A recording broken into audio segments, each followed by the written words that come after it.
تو اس کے اندر کوئی بھی تعارض نہیں ہے، اس کے اندر ہم جو تطبیق کرتے ہوتے ہیں، مطابقت کرتے ہوتے ہیں، ٹھیک ہے، جب دو چیزیں اختلاف والی آ جاتی ہیں تو اس کو ہم کیسے تطبیق کرتے ہوتے ہیں، وہ اس طریقے سے ادھر مطابقت ہوگی، تطبیق ہوگی کہ سب سے پہلے سورج کو بنور کر دیا جائے گا، پھر اس کو زمین میں پھیلا دیا جائے گا، جس کی وجہ سے گرم ہو کر جہنم کی آگ بن جائے گی، ٹھیک ہے۔ اور بہرحال جو سورج ہے اس کا بے نور ہونا سب سے بڑا حادثہ ہے، کیونکہ دنیا کا سارا نظام درہم برہم ہو جائے گا، کیونکہ سارا نظام سورج کی روشنی پر ہی چل رہا ہے۔ جب اس کو ہی ختم کر دیا جائے گا تو ظاہر سی بات ہے سورج کا یہ دنیا ہی درہم برہم ہو جائے گی، دنیا کا نظام ہی درہم برہم ہو جائے گا۔ آگے دوسری چیز اللہ تعالیٰ بیان فرمائے، وَإِذَا النُّجُومُ، اور جب ستارے انکدرت میلے ہو جائیں گے، ٹھیک ہے، ٹوٹ کر گر جائیں گے، دونوں معنی لے سکتے ہیں جو آپ کو آسان لگے، ٹھیک ہے۔ اس کو بنور کے معنی میں بھی کر سکتے ہیں کہ جب بنور ہو جائیں گے، ٹوٹ کر گر جائیں گے، میلے ہو جائیں گے، گدلے ہو جائیں گے،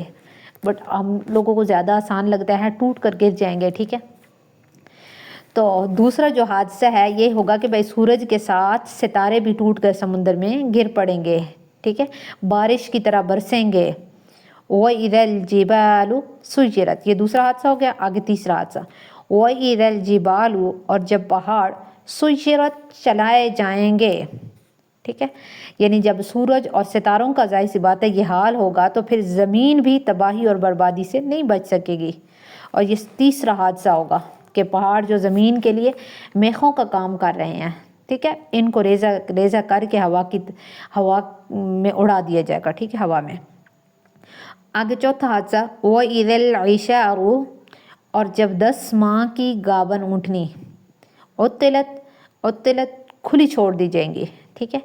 یعنی جب 10 ماہ کی گابن اونٹنیاں چھوڑ دی جائیں گی۔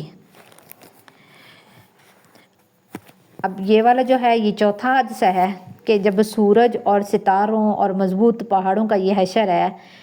تو انسان کی بہت بری حالت ہو جائے گی، اپنی اس کو فکر پڑی ہوئی ہوگی، مال اور جائیداد کی اس کو پرواہ نہیں ہوگی، یہاں تک کہ اونٹنیاں عرب کے ہاں سب سے پسندیدہ مال شمار کی جاتی ہیں، تو جب وہ حاملہ ہوتی ہیں اور بچہ جننے کے قریب ہوتی ہیں 10 ماہ کی گابن اونٹنیاں، ٹھیک ہے، عشار 10، ٹھیک ہے، تو اس کی نگرانی وہ بہت زیادہ کرتے ہوتے ہیں۔ تو اس دن یہ حال ہوگا کہ وہ اونٹنیاں بغیر چرواہوں کے چھوڑ دی جائیں گی، ان کا مالک ان کے ساتھ نہیں ہوگا۔ وَإِذَا الْوُحُوشُ، اور جب درندے، وحشی جانور، حشر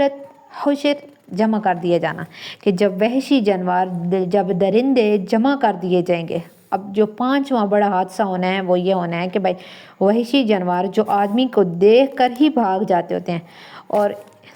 ایک دوسرے سے بھی گریز کرتے ہیں، ایک دوسرے کے قریب بھی نہیں آتے ہیں، تو اکٹھے نہیں رہتے ہیں، تو جس دن سور پھونکا جائے گا اس دن ایسا خوف طاری ہوگا کہ سارے کے سارے جو جانور ہوں گے وہ پہاڑوں، جنگلات وغیرہ کو چھوڑ کر آبادیوں کی طرف اکٹھے ہو جائیں گے، جمع ہو جائیں گے، ٹھیک ہے۔ اس کے بعد چھٹا حادثہ پیش ہوگا، وَإِذَا الْبِحَارُ، اور جب سمندر سُجِّرَتْ، ٹھیک ہے، سُجِّرَتْ بھڑکائے جائیں گے، دہکائے جائیں گے، دونوں معنی میں کر سکتے ہیں، ٹھیک ہے۔ تو جب سمندر بھڑکائے جائیں گے، اب جو چھٹا حادثہ ہے وہ سمندر کو بھڑکا دیا جائے گا، ٹھیک ہے۔ سجرت کے معنی ہیں، مفسرین کے مختلف اقوال ہیں، بعض مفسرین نے بھڑکائے جانے کا یہ مطلب بیان کیا ہے کہ سمندر میں جوش آ جائے گا، جب زمین ہلے گی، پہاڑ اڑیں گے، تو بھلا سمندر کیسے اپنی جگہ پر رہ سکتا ہے، کیسے اپنی جگہ پر رہے گا، تو اس کے اندر بھی جوش آ جائے گا، یہ خشکی پر پھیل جائے گا، جو انسان ہیں، حیوانات ہیں، بڑی بلند بالا جو چیزیں ہیں، ٹھیک ہے، ان کو ڈبو دے گا، ٹھیک ہے، اپنے پانی کے اندر ہی ڈبو دے گا۔ دوسری، بعض مفسرین نے کہا ہے کہ بھائی بھڑکائے جانے کا مقصد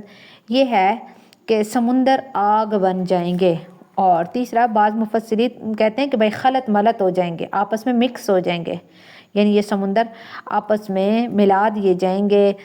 جیسے کڑوا ہے، شیریں ہے، میٹھا اور نمکین والا جو سمندر ہے ہم لوگوں نے پیچھے پڑھا ہے، تو یہ دونوں آپس میں ملا دیے جائیں گے، ٹھیک ہے۔ اور ظاہر سی بات ہے یہ سارے جو دونوں معنی ہیں یہ درست ہیں، کیونکہ اول تو جو تمام سمندر ہیں ان کو آپس میں رلا ملا دیا جائے گا، خلط ملط کر دیا جائے گا، آپس میں مکس کر دیا جائے گا. پھر اس میں سورج کو اور ستاروں کو ڈال کر آگ لگا دی جائے گی. ٹھیک ہے، سارے معنی درست ہوئے. یہ 6 حادثات ہوں گے. ٹھیک ہے، نفقہ اولیٰ کے اندر.